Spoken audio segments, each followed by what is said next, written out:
In the opening scene, we are introduced to a journalist named Justin Sanderson, who is known for his investigative prowess. He is currently at the airport preparing for his journey to Tel Aviv, Israel. As he enters the terminal, he notices a familiar book resting on a shelf, titled The End of Civility. Turns out, the book is his own creation. Curious, Justin makes his way towards the bookshelf, only to stumble upon a fellow traveler named Joe Beaumont. Joe recognizes Justin immediately and says that he is a big fan of his work. He then excitedly asks for an autograph. Showing appreciation for his fan support, Justin personally buys a copy of his book and signs it for Joe. Later on, while waiting in the airport terminal, Justin talks with his wife over the phone. She appears to be sad about his departure, claiming that she will be lonely. However, Justin explains that he has witnessed something highly unusual, which has persuaded him to go on this journey and gather more information about it. As the two continue talking, a peculiar series of coincidences catches his attention. The date today is October 15th. And the flight number is 1015. Furthermore, an unexpected delay in the departure time means that the plane will now be taking off at 10:15 instead of 9:30. Careful, Justin. You don't want to jump the shark like Jim Carrey. After a while, the passengers, including Justin, proceed to board the awaiting flight. As he steps inside, he notices a family having difficulties with their seat arrangements. They are struggling to adjust their children. Surprisingly, Justin offers his own seat to the family, generously accommodating their needs. He then retreats to the main cabin compartment, where he reunites with Joe. Just as Justin settles into his new seat, he discovers a peculiar MP3 player hidden behind the seat in front of him. Intrigued by it, he plugs in a pair of earphones and starts playback of a podcast entitled Enigmatique, featuring an episode titled The Tragic Mystery of Flight 1015. Surprisingly, the narrator is talking about this very flight, just like I am. Whoa. He says that in the next hour, the flight will vanish from the radar, never to be seen again. Hearing this, Justin becomes intrigued, and he continues with the podcast. The narrator of Enigmatique then reveals the name of the flight captain, which is Donner. This finally makes Justin worried, so he urges a fellow passenger to listen to the podcast, hoping that he's wrong. However, the man rudely refuses and relocates to a different seat instead. Due to this, Justin finds himself compelled to continue listening to the podcast, unable to shake off the mounting unease. In the next chapter, the narrator foretells that a bird will collide with the aircraft precisely at 10:21. To Justin's astonishment and horror, a bird indeed strikes the plane at that exact designated time, intensifying his panic-stricken state. In a desperate bid to regain composure, he rushes to the restroom and tries to calm himself by repetitively reassuring himself that the past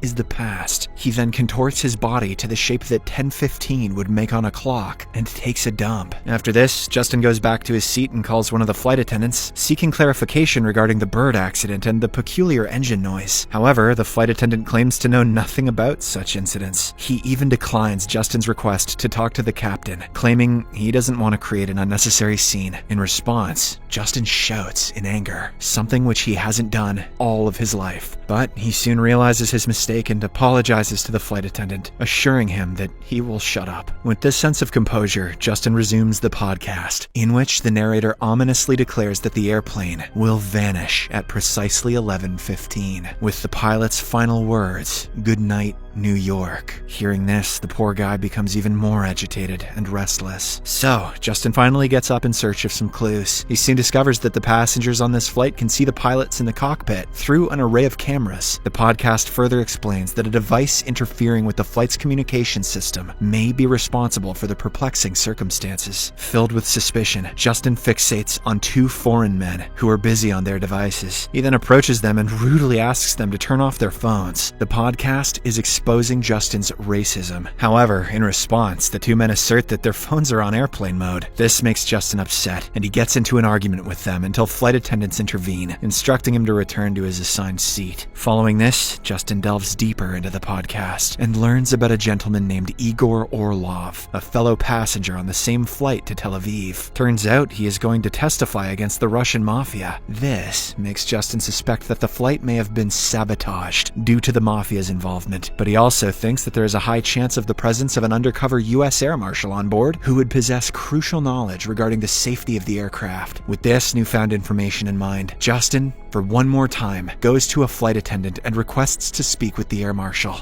However, the flight attendant, understandably annoyed by his persistent inquiries, asks him for a huge favor to remain in his seat. With no one to listen, Justin goes to Joe and confides in him. Joe, being a pilot himself, says that the air marshals often possess a similarly deceptive mindset to that of terrorists, inadvertently persuading Justin to investigate the Russian passengers' belongings. Justin then sneaks into the Russian passengers' luggage compartment and begins checking their bags while they are asleep. The other passengers in the plane notice this, but Justin doesn't stop. As he attempts to open the overhead cabin, he unintentionally drops a bag on one of the Russian passengers. This causes a scene, and the two men start arguing. Just then, Justin spills out the fact that the Russian mafia intends to execute Igor Orlov, sending everyone into a state of panic. Even Igor Orlov himself emerges from the first class section, worried and scared. In order to resolve the situation, Captain Donner walks out of the cockpit and warns Justin against causing further problems. The other passengers also start recording him, forcing Justin to silently return to his seat. Following this, he turns the podcast back on, and the narrator shockingly reveals that Justin is the one who is directly linked to the flight's disappearance. In addition, he plays the audio of Justin's previous altercation with the Russian passengers. This leaves our protagonist completely speechless, but before he can react, Captain Donner takes him to the flight attendant's dock and talks to him about his erratic behavior. However, Justin continues arguing and warns the captain not to utter the phrase "Goodnight, New York," as it will be the last thing they hear before the flight vanishes. This convinces the captain that Justin is mentally unstable and experiencing a psychotic episode. Shortly after, the air marshal finally reveals her identity and arrests Justin for threatening the entire flight. Justin is now seated alongside the U.S. air marshal, who tells him that he will receive immediate psychological assistance once they land. Nevertheless, Justin still tries to convince her that he is not undergoing any form of mental breakdown and asserts that he possesses evidence of what is about to unfold. However,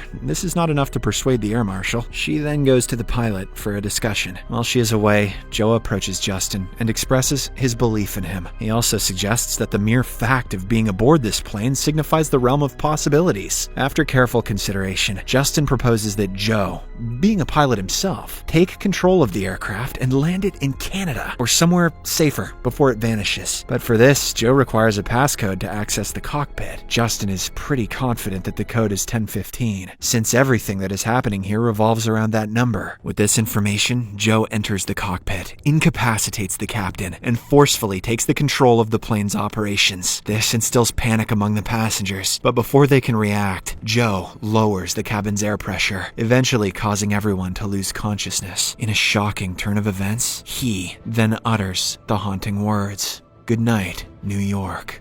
Later, we see Justin walking up on the shore of an island with a floating doll next to him. It becomes evident that their flight has crash-landed on water. Justin freaks out and looks around, but no other people are in sight. Shortly after, he discovers the same MP3 player and decides to play it again. The podcast narrator continues to recount the second part of Flight 1015. As per the narration, an extensive search was conducted for the flight, but the efforts were in vain. After several days, a cargo ship fortunately discovered a small strip of land where all the survivors, except for one, had managed to stay alive. The narrator mentions that Justin Sanderson was reported missing, as he could not be found anywhere on the desolate island. At the same moment, Justin looks up and spots the entire flight crew and passengers approaching him. Understandably enraged by the circumstances, they hold Justin responsible for the plane crash and begin to assault him physically. This results in his unfortunate death. It's okay though, it wasn't real. It was just an episode of a TV show about an author who's listening to a podcast that was made by somebody, and then the whole thing was written up by our writer, and then I told it. Adam Scott is fine. Watch Severance. Subscribe for more videos like this. Turn on notifications, and leave a like to help the channel out. Thank you for watching.